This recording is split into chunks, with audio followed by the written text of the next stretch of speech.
नमस्कार, मैं नियाज खान और आप देख रहे हैं न्यूज एक्सप्रेस। ममता बनर्जी एक ऐसी नेता हैं जो अकेले दम पर किसी भी पार्टी या नेता को पानी पिला सकती हैं। बंगाल में जब विधानसभा चुनाव हुआ था तब आपने देखा था कि एक तरफ बीजेपी के सभी फायर ब्रांड प्रचारक बंगाल पहुंचे थे, खुद प्रधानमंत्री मोदी और गृह मंत्री अमित शाह ने मोर्चा संभाला हुआ था, लेकिन ममता दीदी की ताकत और लोकप्रियता के सामने सब घुटने टेक दिए और सबको मुंह की खानी पड़ी। ठीक ऐसा ही लोकसभा चुनाव 2024 के नतीजों में भी हुआ। कुल मिलाकर ममता बनर्जी एक पुरानी और दिग्गज और अनुभवी नेता हैं जो वक्त की नजाकत को समझती हैं। इसलिए बीजेपी देश की सबसे बड़ी पार्टी होने के बावजूद ममता बनर्जी का बाल भी बांका नहीं कर पाई। वहीं अब ममता बनर्जी की तुलना अमेरिकी राष्ट्रपति चुनाव में जीत हासिल कर चुके डोनाल्ड ट्रंप से की जा रही है। अब ममता की तुलना डोनाल्ड ट्रंप से क्यों की जाने लगी है, यही हम आपको इस वीडियो में बताएंगे।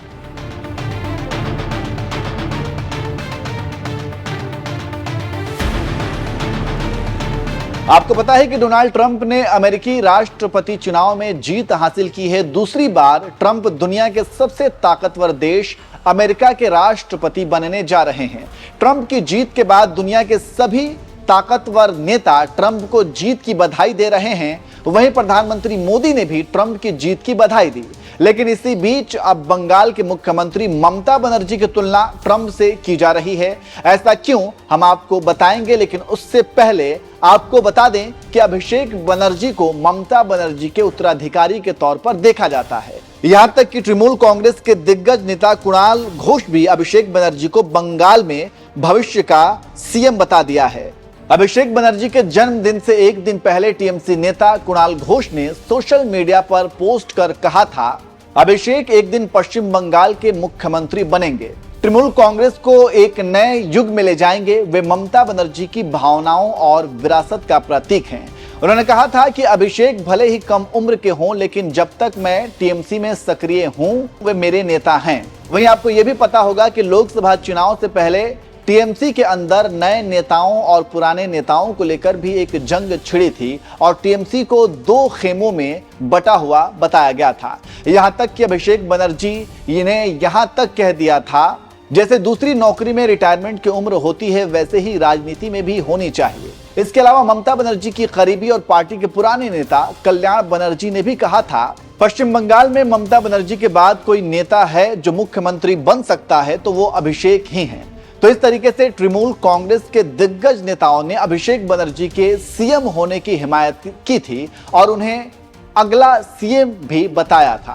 अब सवाल यह है कि इन सब के बीच ममता बनर्जी की तुलना डोनाल्ड ट्रंप से क्यों की जाने लगी।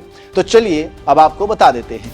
दरअसल कल्याण बनर्जी ने जब कहा कि ममता के बाद अगर कोई नेता सीएम बन सकता है तो वे अभिषेक बनर्जी ही हैं, वहीं इसके आगे उन्होंने उम्र को लेकर ट्रंप का उदाहरण दे दिया और कह दिया कि ट्रंप 78 की उम्र में भी चुनाव जीते हैं। कुल मिलाकर कल्याण बनर्जी ट्रंप के उम्र का हवाला देकर ये कहना चाहते थे कि जब ट्रंप 78 की उम्र में चुनाव लड़ सकते हैं और जीत सकते हैं तो फिर ममता बनर्जी भी ऐसा कर सकती हैं। वैसे आपको बता दें कि ममता बनर्जी की उम्र अभी 69 साल है। शायद इसलिए भी कल्याण बनर्जी ने इशारों ही इशारों में ये संकेत देने की कोशिश की है और ममता बनर्जी की डोनाल्ड ट्रंप से उम्र को लेकर तुलना कर दी।